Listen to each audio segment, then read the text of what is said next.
এক আশিক নবী করিম সাল্লাল্লাহু আলাইহি ওয়াসাল্লামের রওজার পাশে যে তো শের শুরু করে দিয়েছেন, কষ্টের শের। रुखसार से बुरका का जरा पर्दा उठा दो, लिल्लाह मुझे हुस्न खुदा दाद दिखा दो। ऐ बहर करम सदका हुसैन बिन अली का, ऐ बहर करम सदका हुसैन बिन अली का, प्यासा मुझे शरबत दीदार पिला दो, प्यासा हूँ मुझे शरबत दीदार पिला दो। मैं दूर हो मजबूर हो ऐ सैयद आलम, मैं दूर हो मजबूर हो ऐ सैयद आलम, दीदार दिखाते नहीं आवाज सुना दो, दीदार दिखाते नहीं आवाज सुना दो। जिस लोग को कहता है सग उसके गली के,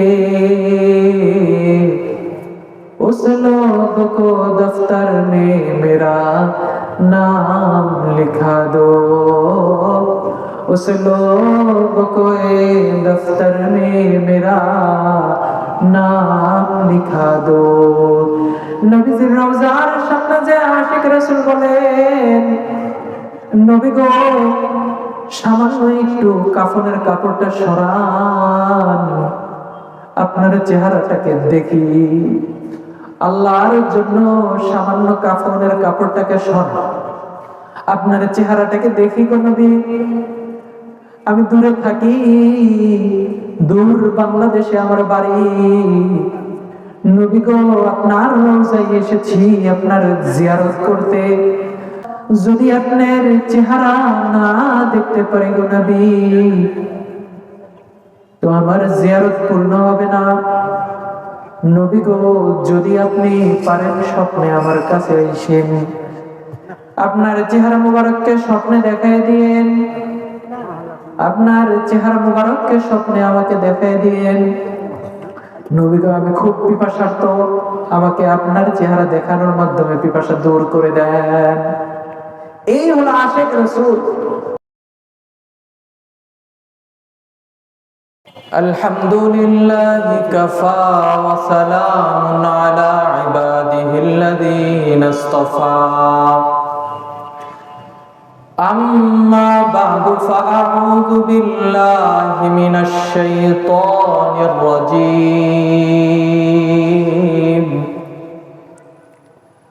বিসমিল্লাহির রাহমানির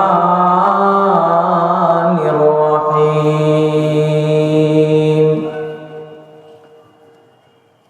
কুল ইন কুনতুম তুহিব্বুনাল্লাহা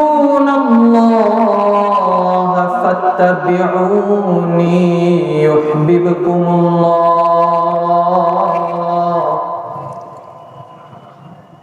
ওয়া ইয়াগফির লাকুম যুনুবাকুম ওয়াল্লাহু গফুরুর রহিম। قال رسول الله صلى الله عليه وسلم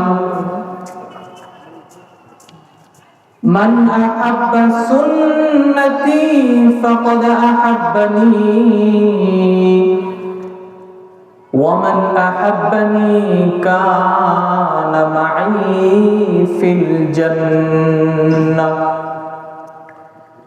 وقال رسول الله صلى الله عليه وسلم من تمسك بسنتي عند فساد أمتي فله أجر شهيد. সকলেই পড়ি আল্লাহুম্মা সাল্লি আলা মুহাম্মাদিন ওয়া আলা আলি মুহাম্মাদ كما صليت على إبراهيم وعلى آل إبراهيم إنك حميد مجيد اللهم بارك على محمد وعلى آل محمد كما باركت على إبراهيم وعلى آل إبراهيم إنك حميد مجيد بلغ العلا بكماله كشف الدجى بجماله حسنت جميع خصاله صلوا عليه وآله راہ میرے مسکن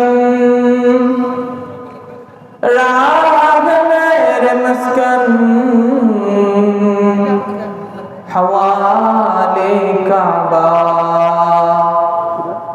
بنے میرے مدفن دیار مدینہ بلغ العلا بکمالہ كشف الدجى بجماله حسنت جميع خصاله صلوا عليه وآله الحمد لله মহামহিমাময় বিশ্ব সৃষ্টির স্রষ্টা মহান রব্বুল আলামিনের দরবারে লাখো কোটি শুকরিয়া আদায় করি যে রব্বুল আলামিন আমাদেরকে মহাব্বত করে ভালোবেসে দুনিয়াবী সমস্ত কাজ থেকে ফারিক হয়ে জান্নাতের বাগান জান্নাতের ছোট্ট একটা বাগানে এসে বসার কিছু কথা বলার এবং শোনার তৌফিক দান করেছেন সেই মহান রব্বুল আলামিনের দরবারে শুকরিয়া আদায় করি সকলেই করি দিল থেকে বলি আলহামদুলিল্লাহ আলহামদুলিল্লাহ দরুদ ও সালাম পাঠ করি আখিরি জামানার পয়গম্বর সরকারে দু আলম বিশ্ব মানবতার মুক্তির দূত জনাবে মুহাম্মদুর রাসূলুল্লাহ সাল্লাল্লাহু আলাইহি ওয়াসাল্লামের দরবারে হাদিয়া প্রেরণ করি সকলেই বলি সাল্লাল্লাহু আলাইহি ওয়াসাল্লাম সকলেই বলি সাল্লাল্লাহু আলাইহি ওয়াসাল্লাম বরকতময় মজলিস এমন একটা মজলিস আর এমন একটা দিন যেই দিনে যেই মজলিসে বসে সময় ব্যয় করার ব্যাপারে রাসূলুল্লাহ হাদিসের মধ্যে বলেন এই সমস্ত বিষয়ে যারা সময় ব্যয় করবে এই সমস্ত মজলিসে যারা সময় ব্যয় করবে তাদেরকে আল্লাহ তাআলা মাফ করে দিবেন সুবহানাল্লাহ তো মুহতারাম হাজিরিন আল্লাহ তাআলা আমাদেরকে অনেক মহব্বত করে ভালোবেসে এই মজলিসে আনছেন শুধু তাই নয় মুহতারাম হাজিরিন শুধু তাই নয় আল্লাহ তাআলা আমাদের জন্য এই আকাশ তৈরি করে দিয়েছেন আমাদেরকে মহব্বত করে আল্লাহ তাআলা যখন মানব জাতিকে সৃষ্টি করার উদ্দেশ্য নিলেন যখন মানব জাতিকে সৃষ্টি করার কল্পনা করলেন ফেরেশতাদেরকে বলে দিলেন ফেরেশতারা তখন আল্লাহ তাআলাকে বললেন যে আল্লাহ এরা তো জমিনে যে ফাসাদ সৃষ্টি করবে তুমি এদেরকে সৃষ্টি করবা আমরাই তো ভালো আছি তোমার ইবাদত করি সর্বদা তোমার জিকির করি তোমার যদি আরো ইবাদত প্রয়োজন হয় তাহলে আমরা আরো করতে রাজি আছি কিন্তু তারপরেও এই মানব জাতিকে আল্লাহ তাআলা ভালোবেসে সৃষ্টি করেছেন এই মানব জাতির প্রতি আল্লাহ তাআলার ভালোবাসা এত বেশি মানব জাতি সৃষ্টি করার পূর্বে মানব জাতির সম্পর্কে তারা কোথায় থাকবে, কি রিজিক খাবে, আমার তৈরি মানুষ, আমার মহাব্বতের মানুষ কি খাবে, তাদের রিজিক কি হবে, তাদের খোরাকি কি হবে, এই সমস্ত কিছু আল্লাহ তাআলা মানব সৃষ্টির হাজার হাজার বছর আগেই ঠিক করে রেখেছেন। তো মুহতারাম হাজিরিন, আল্লাহ তাআলা আমাদের সকলকে ভালোবাসেন, তো আমাদেরও আল্লাহ তাআলাকে ভালোবাসতে হবে, ঠিক কিনা বলুন? তো আমাদের সকলকে আল্লাহ তাআলার ভালোবাসতে হবে। তো আমাদের ভালোবাসার জন্য কি করতে হবে? আল্লাহ তাআলা কোরআনুল কারীমের মধ্যে বলেন, একদল সাহাবী রাসূল করিম সাল্লাল্লাহু আলাইহি ওয়াসাল্লামের কাছে এসে প্রশ্ন করলো, ইয়া রাসূলুল্লাহ, আল্লাহ তাআলাকে মহব্বত করতে চাই, আল্লাহ তাআলা আমাদেরকে এত ভালোবাসেন, আমাদের গুনাহ মাফ করে দেন, তওবা কবুল করেন, আমাদেরকে ভালোবাসেন, আমরাও তো আল্লাহ তাআলাকে ভালোবাসতে চাই, তো কিভাবে আমরা আল্লাহ তাআলাকে ভালোবাসতে পারি? তখন আল্লাহ তাআলা জিবরিল আমিনকে রাসূল করিম সাল্লাল্লাহু আলাইহি ওয়াসাল্লামের কাছে পাঠিয়ে দিলেন। আল্লাহ তাআলা জিবরিল আমিনকে রাসূল করিম সাল্লাল্লাহু আলাইহি ওয়াসাল্লামের কাছে পাঠিয়ে দিলেন। জিবরিল আমিন রাসূলের কাছে আল্লাহ তাআলার পয়গাম নিয়ে আসলো। আল্লাহ তাআলা নবীকে বলে দিলেন, কুল ইন কুনতুম তুহিব্বুনাল্লাহ ফাত্তাবিউনি ইউহিব্বুকুমুল্লাহ ওয়া ইয়াগফির লাকুম যুনুবাকুম ওয়াল্লাহু গফুরুর রহিম। আল্লাহ তাআলা বলে দিলেন, হে নবী, আপনার সাহাবাদের দলকে বলে দিন, যে সমস্ত সাহাবারা আমার অনুসরণ করবা, আমি নবীর অনুসরণ করবা, আমি নবীর অনুসরণ করার কারণে আল্লাহ তাআলা তোমাদেরকে ভালোবাসবেন, তোমরাও আল্লাহ তাআলাকে ভালোবাসবেন। বল সুবহানাল্লাহ। এখন প্রশ্ন ওঠে যে ভালো তো বাসবো আল্লাহ তাআলাকে, আল্লাহ তাআলা বলে দিয়েছেন আমার নবীর অনুসরণ করতে হবে, তো প্রশ্ন ওঠে নবীর অনুসরণ করব কেমন ভাবে, নাকি বলেন নবীর অনুসরণ করব কেমন ভাবে, কি করলে নবীর অনুসরণ করা হবে আর কি করলে নবীর অনুসরণ করা হবে না সেটা জানতে হবে।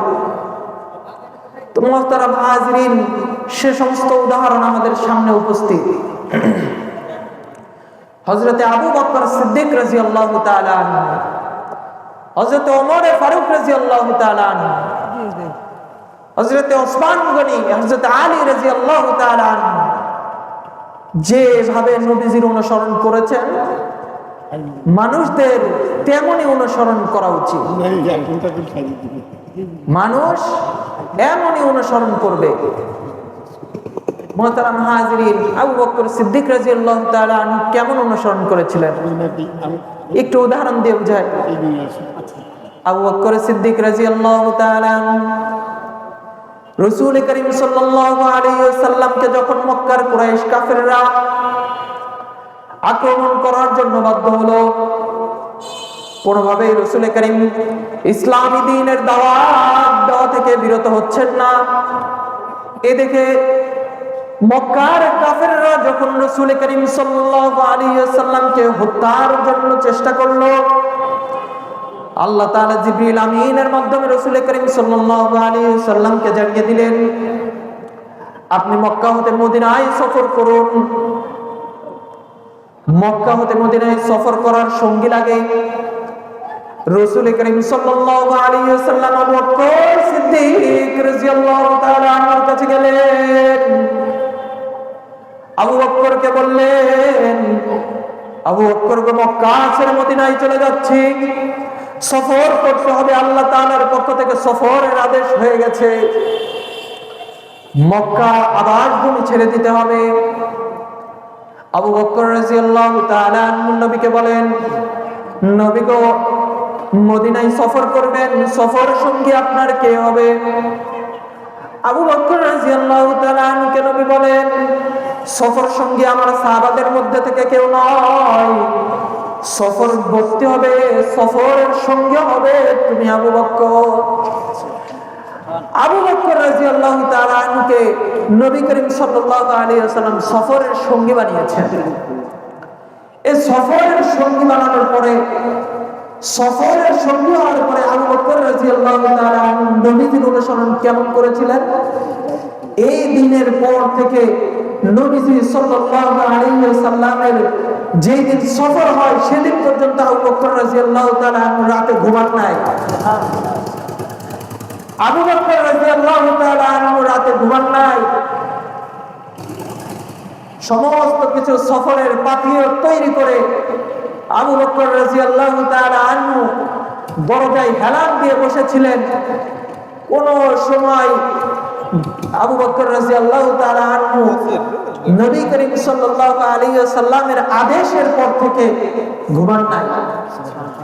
এই ছিল হচ্ছে আবু বকর রাদিয়াল্লাহু তাআলা আনহু এর নবীজি সাল্লাল্লাহু আলাইহি ওয়াসাল্লামের জন্য কুরবানি। এটা হচ্ছে কুরবানি। নবীজির অনুসরণ ততক্ষণ পর্যন্ত হবে না যতক্ষণ পর্যন্ত না নবীজির প্রেম দিলের ভিতরে থাকবে।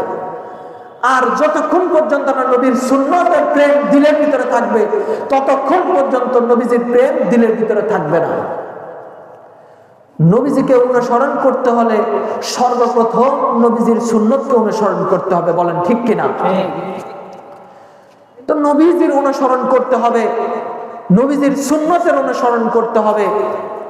নবী করিম সাল্লাল্লাহু আলাইহি ওয়াসাল্লাম হাদিসের মধ্যে বলেন, মান আহাব্বা সুন্নতি ফাকাদ আহাব্বানি ওয়া মান আহাব্বানি কানা মাই ফিল জান্নাহ। আমার সুন্নতকে যে ভালোবাসলো, নবী বলেন দরদ মাখা কণ্ঠে বলতেছেন, নবীজির রহমত ছিল অনেক বেশি। নবীজি রহমতি মেজাজের ছিলেন, জামালি মেজাজের ছিলেন, সুন্দর মেজাজের ছিলেন, রহমতি মেজাজের ছিলেন নবীজি।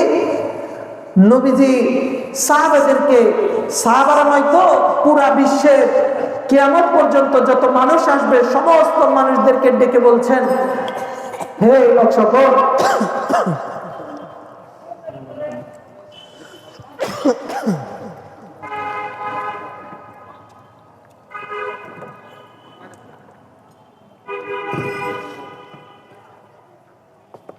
নবীজি মোহাব্বতের সাথে বলছেন, হে লোক সকল, যে ব্যক্তি আমার সুন্নতের অনুসরণ করবে, যে ব্যক্তি আমার সুন্নতের অনুসরণ করবে, আমি যা বলি সেই আদেশ মানবে, আমি যা নিষেধ করি সেই আদেশ মানবে, সেই নিষেধ মানবে, তা থেকে বিরত থাকবে এবং আমার সুন্নতকে ভালোবাসবে, ফাকাদ আহাব্বানি, সে আমাকে ভালোবাসলো। সুবহানাল্লাহ বলবেন না? মুহতারাম হাজিরিন, আপনাদের মনোযোগ মাঝে মধ্যে অন্যদিকে যাচ্ছে। আপনারা সবাই সচল আছেন তো? আছি। তো নবী করিম সাল্লাল্লাহু আলাইহি ওয়াসাল্লাম বলেন, মান আহাব্বা সুন্নতি ফাকাদ আহাব্বানি ওয়া মান আহাব্বানি কানা মাই ফিল জান্নাহ। আর যে ব্যক্তি আমাকে ভালোবাসলো, আমি নবীকে ভালোবাসলো, সে আমার সাথে জান্নাতে থাকবে। সুবহানাল্লাহ। সে আমার সাথে জান্নাতে থাকবে। তো আমাদের নবীজির সুন্নতকে ভালোবাসা দরকার, নবীজিকে ভালোবাসা দরকার। নবীজিকে ভালোবাসতে হলে নবীজির সুন্নতকে মানতে হবে, আর নবীজির সুন্নত মানলেই নবীজিকে ভালোবাসা হবে। কেমন ভালোবাসা? কেমন ভালোবাসতে হবে? হযরত ওমর ফারুক রাদিয়াল্লাহু তাআলা আনহু, হযরত তালহা রাদিয়াল্লাহু তাআলা আনহু বদরের যুদ্ধে, উহুদের যুদ্ধে রাসূল করিম সাল্লাল্লাহু আলাইহি ওয়াসাল্লামের সঙ্গী যারা ছিলেন তাদের মতো রাসূলকে ভালোবাসতে হবে। হযরত তালহা রাদিয়াল্লাহু তাআলা আনহু রাসূল করিম সাল্লাল্লাহু আলাইহি ওয়াসাল্লামকে উহুদের যুদ্ধের ময়দান থেকে পাহারা দিয়ে এমন এক পরিস্থিতি, যে পরিস্থিতিতে কেউ কোনো মানুষকে দেখতে পারে না, সে সময় হযরত তালহা রাদিয়াল্লাহু তাআলা আনহু নবীর মহব্বতে নবীজিকে পাহারা দিয়ে কাফেরদের আক্রমণ নিজের পিঠে সহ্য করে নবীজি সাল্লাল্লাহু আলাইহি ওয়াসাল্লামকে পাহাড়ের গুহায় নিয়ে গিয়েছেন। এই ছিল হযরতে তালহা রাদিয়াল্লাহু তাআলা আনহু সহ অন্যান্য সাহাবীদের ভালোবাসা। তো মুহতারাম হাজিরিন, আমাদের ভালোবাসা কেমন? আমাদের সুন্নতের অনুসরণ কেমন? লক্ষ্য করলেই দেখা যায় যখন এই সুন্নতগুলোকে আমরা অনুসরণ করতে পারবো, তখনই আমাদের দিল মুহাব্বতে পরিপূর্ণ হয়ে যাবে, দিল আল্লাহ তাআলার দিকে অগ্রবর্তী হবে, তাকওয়াল্লাহ আল্লাহ ভীরতার দিকে অগ্রবর্তী হবে। আর যখন দিলটা আল্লাহ ভীরতার দিকে অগ্রবর্তী হবে, তখন এই দিলে শুধুমাত্র নিজের পাপের কথা মনে হবে, নিজের ভিতরে শুধুমাত্র আল্লাহ তাআলার কাছে ক্ষমা চাওয়ার কথা মনে হবে। আল্লাহ তাআলা আমাদেরকে ভালোবাসেন, শুধু আমাদেরকে ভালোবাসেন না, সমস্ত মাখলুককে ভালোবাসেন। মাখলুকের মধ্যে থেকে একটা মাখলুক, ছোট্ট একটা পোকার ঘটনা। মুসা কালিমুল্লাহ, আল্লাহ তাআলার সাথে কথোপকথনকারী নবী মুসা কালিমুল্লাহ। মুসা কালিমুল্লাহ সর্বদা লাঠি নিয়ে চলতেন। বড় বড় মুজিজা গুলোর মধ্যে থেকে মুসা আলাইহিস সালাতু ওয়াস সালামের একটা মুজিজা হলো লাঠির মুজিজা। তিনি লাঠি দিয়ে বিভিন্ন কাজ করতেন। আল্লাহ তাআলার আদেশ হতো বিআসাকাল হাজার, পাথরের উপরে আঘাত করো। মুসা নবী পাথরের উপরে আঘাত করতেন। যখন সমুদ্রের উপর আঘাত করার কথা আসতো, নির্দেশ আসতো, মুসা নবী সমুদ্রের উপরে আঘাত করতেন। যখন জাদু দেখানোর সময় লাঠিকে মাটির উপরে ছেড়ে দেওয়ার নির্দেশ আসতো, তখন মুসা কালিমুল্লাহ লাঠি করে মাটির উপর ছেড়ে দিতেন। মুসা কালিমুল্লাহ লাঠির পাওয়ার এমন ছিল, আল্লাহ তাআলা মুজিজা স্বরূপ তাকে দিয়ে দিয়েছেন।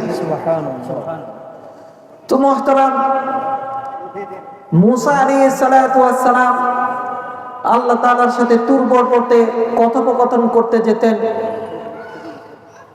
একদা গেলেন, তুর পর্বতে যাওয়ার পরে মুসা আলাইহিস সালাতু ওয়াস সালামের আদত ছিল হচ্ছে 2 রাকাত নামাজ পড়ে তারপরে আল্লাহ তাআলার সাথে কথোপকথন করা। মুসা আলাইহিস সালাম নামাজ পড়লেন। নামাজের পরে আল্লাহ তাআলা মুসাকে আদেশ দিলেন, হে মুসা, তোমার সামনে একটা সাদা পাথর দেখছো, সেই পাথরে বাড়ি মারো, সেই পাথরে আঘাত করো। মুসা আলাইহিস সালাতু ওয়াস সালাম বলেন, আল্লাহ কেন? এই পাথরে আঘাত করব কেন? তোমার কাছে একটা আশ্চর্যের ঘটনা ঘটাবো, এটা পরবর্তী উম্মতদের জন্য শিক্ষণীয় বিষয় হবে। সেজন্য মুসা আলাইহিস সালাতু ওয়াস সালাম পাথরের উপরে বাড়ি মারলেন। লাঠি দিয়ে পাথরের উপর বাড়ি মারার পরে পাথরটা দ্বিখণ্ডিত হয়ে গেল। পাথর দ্বিখণ্ডিত হওয়ার পরে পাথরের পেট থেকে আরেকটি পাথর বের হলো। আরেকটি পাথর যখন বের হলো, আল্লাহ তাআলা মুসাকে আবার বাড়ি মারার নির্দেশ দিলেন। মুসা কালিমুল্লাহ পাথরের উপর আবার বাড়ি মারলেন লাঠি দ্বারা। লাঠি দ্বারা বাড়ি মারার পরে আরেকটা পাথর বের হলো। আরেকটা পাথর বের হওয়ার পরে আল্লাহ তাআলা আরেকটা পাথরকে বাড়ি মারার নির্দেশ দিলেন। মুসা কালিমুল্লাহ আবার পাথরের উপরে বাড়ি দিলেন। পাথরের উপরে বাড়ি দেওয়ার পরে পাথরটা যখন দ্বিখণ্ডিত হয়ে গেল, পাথরের ভিতরে দেখা গেল যে একটা ছোট্ট ঘর। সেই ঘরের ভিতরে একটা পোকা। সেই পোকাকে দেখে মুসা আলাইহিস সালাতু ওয়াস সালাম আল্লাহ তাআলাকে বললেন, কি আশ্চর্য ঘটনা! আল্লাহ সুবহানাল্লাহ, তুমি কত পবিত্র, তুমি কত মেহেরবান, তুমি কোন রহমান রহিম, তুমি কত বড় দয়ালু। 3টা পাথর বাড়ি মেরে ভেঙে ফেললাম, তার ভিতরে একটা ঘর দেখতে পেলাম, ঘরের ভিতরে একটা পোকা, সেই পোকাকে আবার জীবন্ত দেখতে পেলাম। তো মুসা আলাইহিস সালাতু ওয়াস সালাম পোকাকে জীবন্ত দেখে আশ্চর্য হয়ে গেল, এটা কি সম্ভব? আল্লাহ তাআলার কাছে সমস্ত কিছু সম্ভব। আল্লাহ তাআলা সব কিছু করতে পারেন। মানুষদেরকে মৃত্যুর পরবর্তীতে আল্লাহ তাআলা আবার জীবিত করবেন, এটাও আল্লাহ তাআলার কাছে সম্ভব, আল্লাহ তাআলার পক্ষে সম্ভব।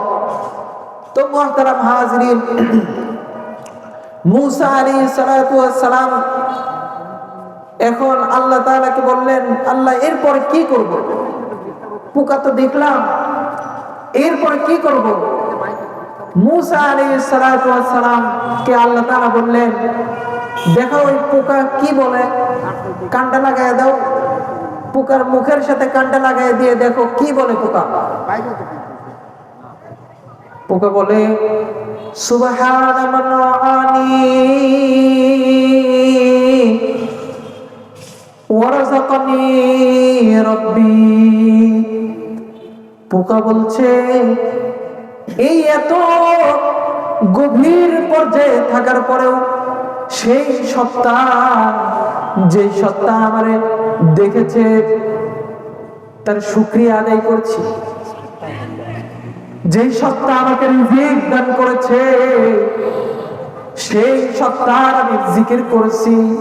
আমাদের তো জিকির করা দরকার না, সামান্য সময় জিকির করে নি, লা ইলাহা ইল্লাল্লাহু লা ইলাহা ইল্লাল্লাহ তেরে সিवा महबूब हकीकी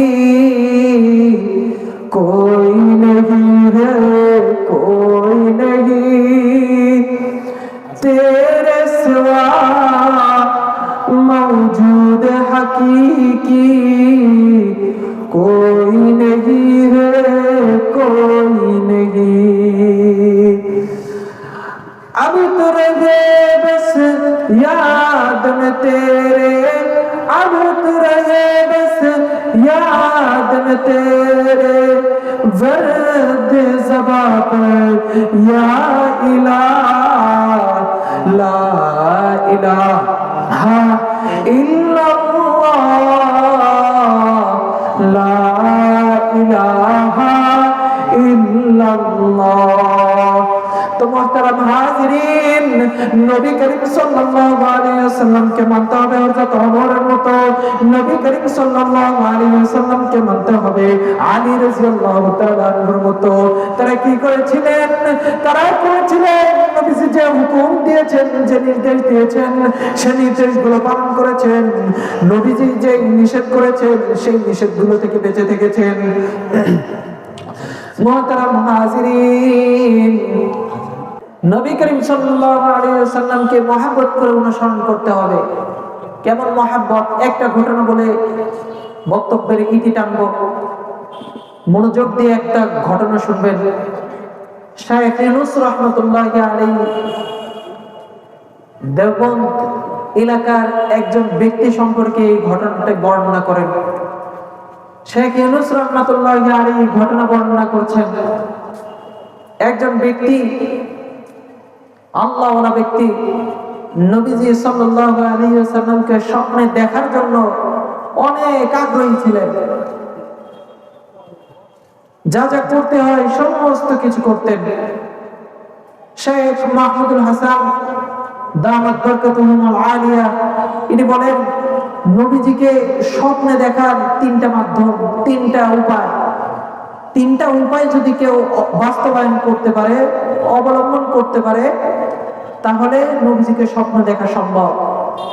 সুবহানাল্লাহ বলবেন না? প্রথম যে নিয়মটা সেটা হচ্ছে ওলামা ইকরামের জন্য ইমাম তিরমিজি রাহমাতুল্লাহি আলাইহি তার কিতাব, হাদিসের কিতাব তিরমিজি, জামিউত তিরমিজি কিতাবের একটা শেষাংশে নবীজি সাল্লাল্লাহু আলাইহি ওয়াসাল্লামের দেহ আকৃতির ঘটনাবলী বর্ণনা দিয়েছেন। হযরত বলেন, যে ব্যক্তি এই শামাইলে তিরমিজি নামক কিতাবটা পুরোটা রাত্রে পড়ে ঘুমাইবে, আল্লাহ তাআলার রহম ও করমে নবীজি সাল্লাল্লাহু আলাইহি ওয়াসাল্লামকে আল্লাহ তাআলা তার স্বপ্নের ভিতরে দেখায় দিবেন। সুবহানাল্লাহ বলেন। 2 নম্বর পদ্ধতি, সোয়া লক্ষ বার দরুদ শরীফ পড়ে যে ব্যক্তি ঘুমাবে, নবীজির যে দেখার যে আগ্রহ, সেই আগ্রহ যদি দিলের ভিতরে থাকে তাহলে সোয়া লক্ষ বার কেন, হাজার হাজার কোটি বার দরুদ পড়া সম্ভব, ঠিক কিনা বলুন? তো মুহতারাম হাজরিন, দ্বিতীয় পন্থা হচ্ছে এটা। তৃতীয় পন্থা, যত দিন যাবে তত সগীরা গুনাহগুলোকে ছেড়ে দিতে হবে। কবিরা গুনাহ তো করাই যাবে না, সগীরা গুনাহকে ছেড়ে দিতে হবে। যদি এই 3টা পদ্ধতির মধ্যে থেকে কেউ একটা পদ্ধতি অবলম্বন করতে পারে তাহলে আল্লাহ তাআলা তার স্বপ্নের ভিতরে নবীজিকে দিয়ে দিবেন, স্বপ্নের ভিতরে নবীজিকে দেখায় দিবেন, নবীজির চেহারাকে উজ্জ্বলিত করে দিবেন। তো মুহতারাম হাজরিন, শাইখ ইউনূস রাহমাতুল্লাহি আলাইহি বর্ণনা করছেন যে এমন এক ব্যক্তি নবীজিকে দেখার জন্য আসে, সে এমন কাজ করে ঘুমিয়েছে, ঘুমানোর পরে এক ব্যক্তি স্বপ্নের ভিতরে এসে বলতেছে, ওহে ব্যক্তি, তুমি কি নবীজিকে দেখতে চাও? আসো, নবীজিকে দেখতে চলো, অমুক ময়দানে এসেছে। অমুক ময়দানে শুধু নবীজি নয়, সাথে হযরত আলী রাদিয়াল্লাহু তাআলা আনহু সহ খোলাফাদের 4 খলিফা, খোলাফাদের মধ্যে থেকে 4টা খলিফা, সেই খলিফা উপস্থিত আছে। নবী করিম সাল্লাল্লাহু আলাইহি ওয়াসাল্লামকে দেখার জন্য ব্যক্তি লাফ দিয়ে উঠছে। লাফ দিয়ে ওঠার পরে সে ওই পথ ধরে ওই মাঠের দিকে অগ্রসর হচ্ছে। মাঠের দিকে অগ্রসর হতে হতে দেখে রাস্তার ডান সাইড দিয়ে, ডান পাশ দিয়ে একজন ব্যক্তি নবীজি সাল্লাল্লাহু আলাইহি ওয়াসাল্লামের সুন্নত মেনে ধীরে ধীরে যাচ্ছে। ওই ব্যক্তিকে বলল, আপনি কি নবীকে দেখতে যাচ্ছেন, নবীজিকে দেখতে যাচ্ছেন? সে বলল হ্যাঁ। সেই ব্যক্তিটা ছিল হচ্ছে হুজ্জাতুল ইসলাম কাসেম নানতবী রহমাতুল্লাহি আলাইহি।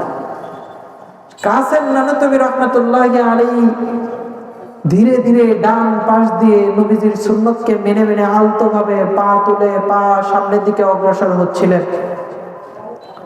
কিন্তু এই ব্যক্তির সহ্য হচ্ছে না। এই ব্যক্তি বলেন, যত তাড়াতাড়ি যেতে পারি ততই ভালো।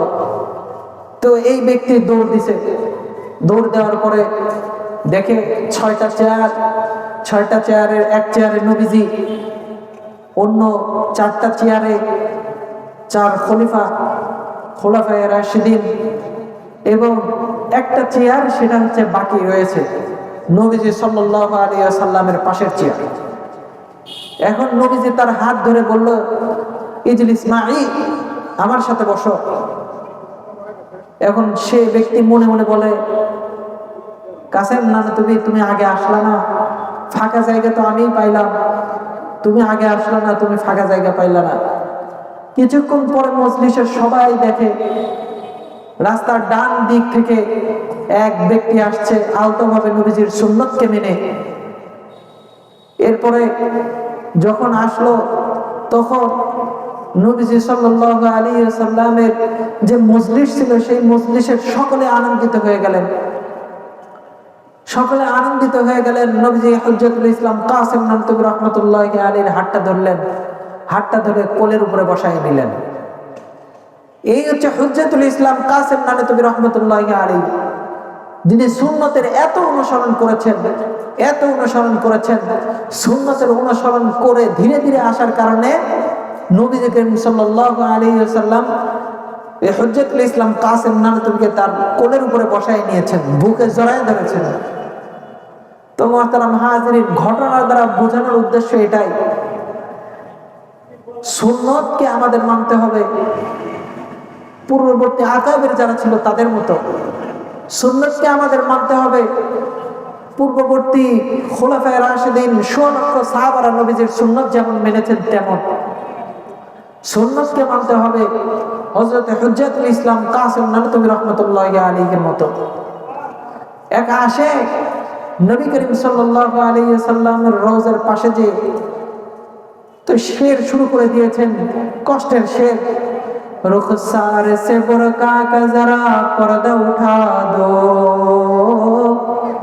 लिल्लाह मुझे हुस्न खुदा दाद दिखा दो।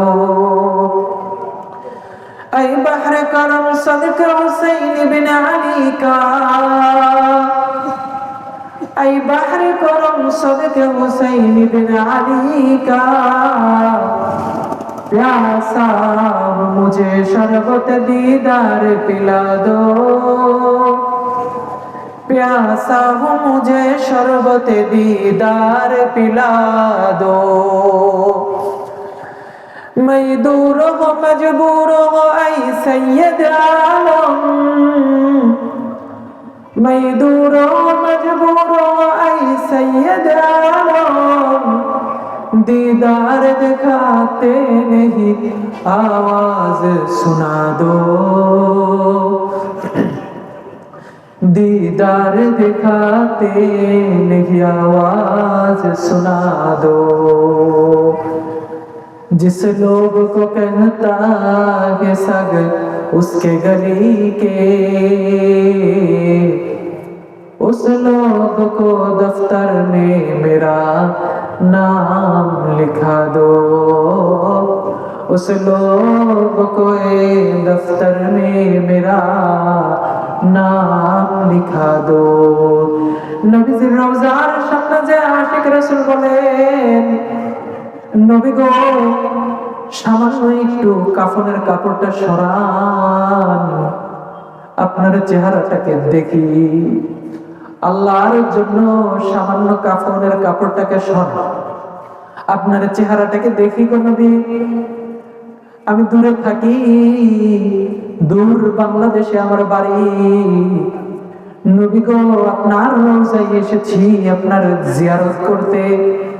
যদি আপনার চেহারা না দেখতে পারি গো নবী, তো আমার জিয়ারত পূর্ণ হবে না। নবী গো যদি আপনি পারেন স্বপ্নে আমার কাছে এসেন, আপনার চেহারা মুবারককে স্বপ্নে দেখায় দিয়েন, আপনার চেহারা মুবারককে স্বপ্নে আমাকে দেখায় দিয়েন। নবী গো আমি খুব পিপাসার্ত, আমাকে আপনার চেহারা দেখানোর মাধ্যমে পিপাসা দূর করে দেন। এই হলো আশিক রাসূল। আশিক রাসূল তো হতে হবে এমন, রাসূলের প্রতি মহব্বত থাকতে হবে এমন, রাসূলের সুন্নতের প্রতি মহব্বত থাকতে হবে, রাসূলের প্রতি মহব্বত থাকতে হবে। মুহতারাম হাজরিন, আমাদের সুন্নতের প্রতি মহব্বত থাকলে রাসূলের প্রতি মহব্বত হবে। যখন আমরা সুন্নতের প্রতি মহব্বত করতে পারবো, তখন আল্লাহ তাআলা আমাদের দিলকে আল্লাহ তাআলার মহব্বতের দিল বানিয়ে দিবেন। তখন আমাদের দ্বারা গুনাহ হবে না। সুদ বলেন, ঘুষ বলেন, কোনো কিছুই আমাদের দ্বারা হবে না। নামাজ যে ছেড়ে দেব, আল্লাহ তাআলার মহব্বতেই তো নামাজ ছাড়বো না। 5 ওয়াক্ত নামাজের জন্য মাত্র 5 বার আল্লাহ তাআলা ডাক দেন। আল্লাহ তাআলার মহব্বতে, আল্লাহ তাআলার সাথে মিলিত হওয়ার জন্য তো মহব্বতে কোনো বান্দা বসে থাকতে পারবে না। আল্লাহ তাআলার মহব্বত যখন আসবে, তখন যখন নামাজ পড়বে, তখন বান্দার দিলের ভিতরে একটা জিনিস আসবে যে আমি তো নামাজ পড়ি, নামাজ করার কারণে আল্লাহ তাআলা যেন আমার থেকে কোনো খারাপ কাজ না নেয়। এজন্য নামাজের পরে দোয়া আসবে। যখন দোয়া আসবে, যখন বারবার বান্দা এমন ভাবে দোয়া করতে থাকবে, তখন আল্লাহ তাআলা বান্দাকে সমস্ত খারাপ কাজ থেকে দূরে রাখবেন। এবং যখন বান্দা সমস্ত খারাপ কাজ থেকে দূরে থাকতে পারবে, তখন ওই কিয়ামতের দিন, হাসরের দিনে, যে দিনে সূর্য মানুষের মাথার 1 বিঘা উপরে থাকবে, যে দিনে মানুষের ঘামে এমন প্রচন্ড ঘাম, টেনশনের কারণে ঘামে নাক পর্যন্ত পানি হয়ে যাবে, সেদিন আল্লাহ তাআলা আরশের নিচে, তারা আরশের নিচে ছায়া দিবেন। তো মুহতারাম হাজরিন, আল্লাহ তাআলা আমাদের সকলকে সুন্নতের প্রতি মহব্বত করে আল্লাহ তাআলার মহব্বতকে লাভ করার এবং দুনিয়াবি যত খারাপ কাজ রয়েছে এই সমস্ত খারাপ কাজ থেকে আল্লাহ তাআলার কাছে পানা চাওয়ার তৌফিক দান করুক এবং সকলকে 5 ওয়াক্ত নামাজ জামাতের সাথে আদায় করার তৌফিক দান করুক। সকলেই বলি আমিন। ওয়া আখির দাওয়ানা আনিল হামদুলিল্লাহি রাব্বিল আলামিন। আসসালামু আলাইকুম ওয়া রাহমাতুল্লাহি ওয়া বারাকাতুহু।